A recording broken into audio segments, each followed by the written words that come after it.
வணக்கம். நான் உங்கள் டாக்டர் ஹரி நாராயணன். நீங்கள் எப்போவுமே நம்பக்கூடாத 8 வகையான மனிதர்கள் யார் யார், அவங்கள பற்றி சிந்தனையாளர்கள் என்ன சொல்லியிருக்காங்க அப்படின்னு தான் இந்த வீடியோவில் பார்க்க போகிறோம். நம்பர் 1, ஜஸ்ட் ஜோக்கு தான் அப்படின்னு சொல்லி அவமானப்படுத்துகிறவங்க. இவங்க பண்ணுறது அயோக்கியத்தனமாக இருக்கும், ஆனால் அதை ஜோக்குன்னு சொல்லி மழுப்புவாங்க.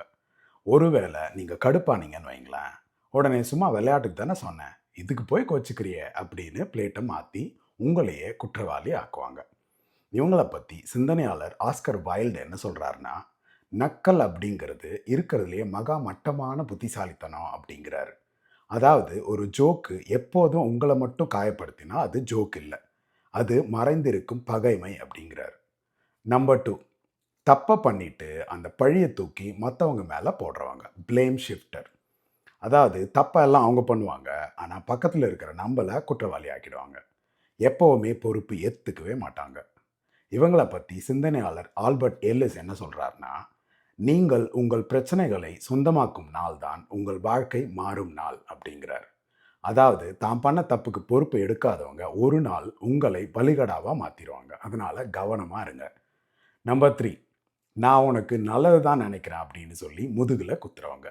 சில பேர் இனிக்க இனிக்க பேசுவாங்க, ஆனால் அவங்க வார்த்தையில் மட்டும்தான் அந்த அக்கறை இருக்கும். ஏன்னா நாம் எது செஞ்சாலும் ஏதாவது ஒரு முட்டுக்கட்டை போட்டுக்கிட்டே இருப்பாங்க. இவங்களை பற்றி சிந்தனையாளர் மாயா ஏஞ்சலோ என்ன சொல்கிறாங்கன்னா, ஒருவர் தங்களை யார் என்று காட்டினால் முதல் முறையே நம்புங்கள் அப்படிங்கிறாங்க. நம்பர் 4, முன்னுக்கு பின் முரணாக பேசுகிறவங்க. அதாவது இவங்க சொல்கிறது ஒன்று, ஆனால் செய்கிறது இதுக்கு அப்படியே ஆப்போசிட்டாக இருக்கும். இவங்கள பற்றி சிந்தனையாளர் ரால்ஃப் வால்டோ எமர்சன் என்ன சொல்கிறாருன்னா, நீங்கள் செய்வதே இவ்வளவு சத்தமாக இருக்கிறதுனால நீங்கள் சொல்கிறது என் காதில் விழவே மாட்டேங்குது அப்படின்னு கலாய்க்கிறார்.